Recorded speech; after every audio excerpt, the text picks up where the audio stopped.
नया बजट अवाम दोस्त बनाने का मिशन, पाकिस्तान और IMF इन एक्शन। IMF की इस्तेमाल शुदा गाड़ियों की दरामद की इजाज़त देने की तजवीज़। हुकूमत पाकिस्तान से गाड़ियों की कमर्शल इम्पोर्ट पर आयद पाबंदी ख़त्म करने का मुतालबा कर दिया।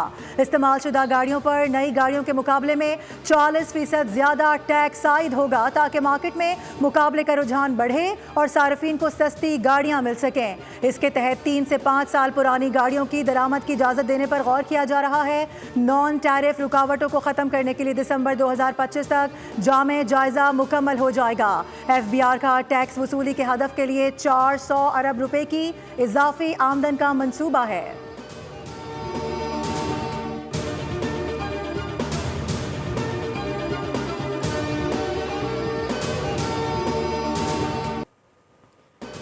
हमारे लिए शहादत जिंदगी से ज्यादा कीमती है। चाहे किसी ने नीली, सफेद या खाकी वर्दी पहनी हो, शहादत हमारे लिए एहसास है।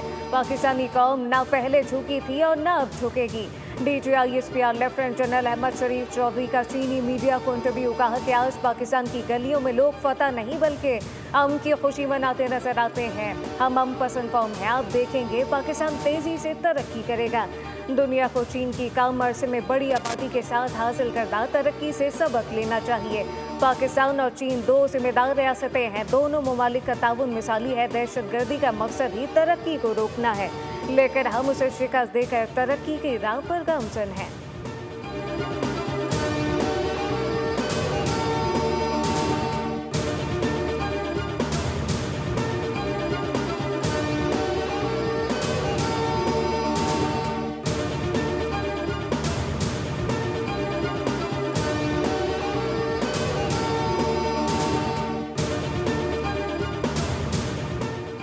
नायब वजीर आजम का दौरा चीन। बीजिंग में चीनी कम्युनिस्ट पार्टी के वजीर लियू जियानचाओ से मुलाकात। दो तरफा ताल्लुकात और दीगर उमूर पर तबादला ख्याल किया गया। दोनों रहनुमाओं ने स्ट्रेटेजिक ताउन मजीद मजबूत बनाने पर इत्तेफाक किया। चीन ने पाकिस्तान को हर मौसम का स्ट्रेटेजिक पार्टनर और आहनी दोस्त करार दे दिया। कहा कि चीन अपनी खारजा पॉलिसी में पाकिस्तान को हमेशा तरजीह देगा। इसहाक डार आज चीनी हम मनसब से मिलेंगे। खित्ते की सूरत हाल और दीगर उमूर पर बात होगी। पाकिस्तान, चीन और अफगानिस्तान के वज़राए खारजा सहफरीकी मुलाकातें भी करेंगे।